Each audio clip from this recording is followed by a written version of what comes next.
etiquettes pertaining to pregnancy, post-delivery, breastfeeding. With regard to this also, we should see what the Islamic teachings and the Islamic rulings are with regard to this.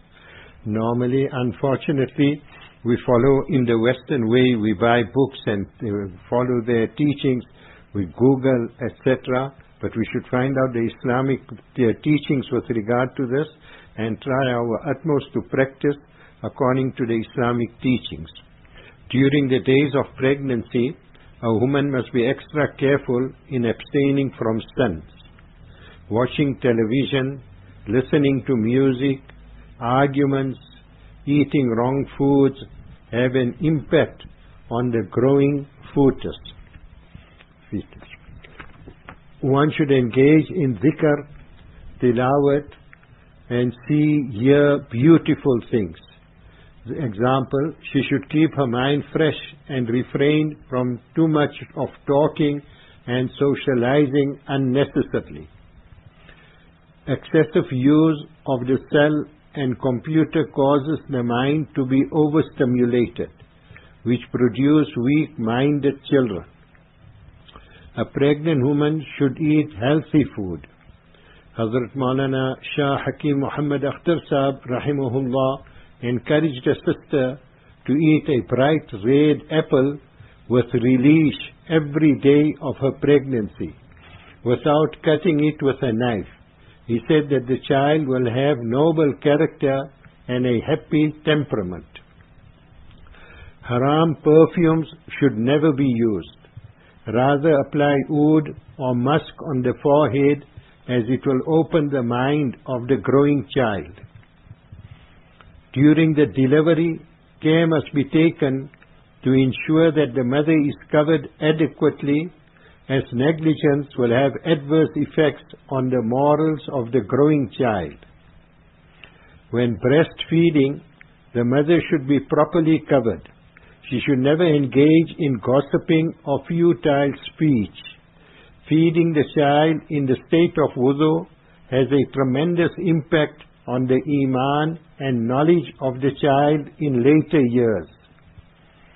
Many young girls emerge from the home soon after birth, whereas they have not healed emotionally and physically. Ensure that the clothing worn by the children do not have images or pictures. Similarly, pictures of animate objects found on blankets, burbs, feeding utensils should be removed, as this deprives one of the angel's protection.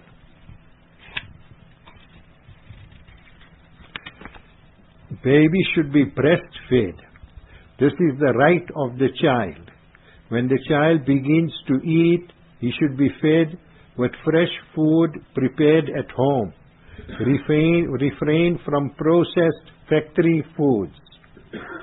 When feeding a baby from the bottle, feed with the right hand. Try to feed in an upright sitting position, as liquid is bound to drip in the inner ear, causing ear infections.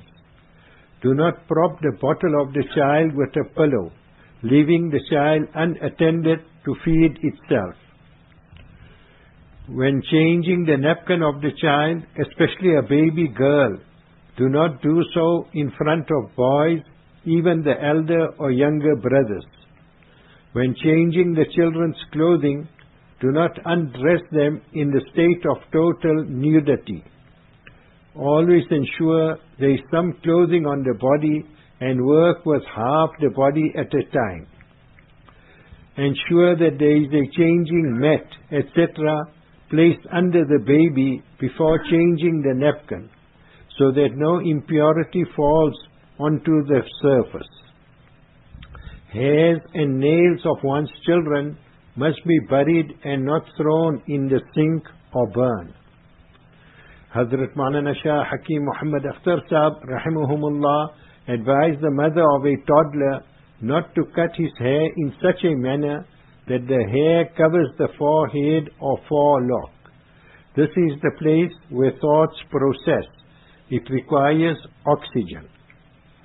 Many people regard visiting the mother and her newborn baby as an entertaining social visit, where much eating and talking takes place in the confinement room. We forget that the same etiquettes pertaining to visit the sick apply when visiting the mother and her newborn baby. Many are negligent of this. The visit should be sweet and short. There is no such thing as baby showers in Islam.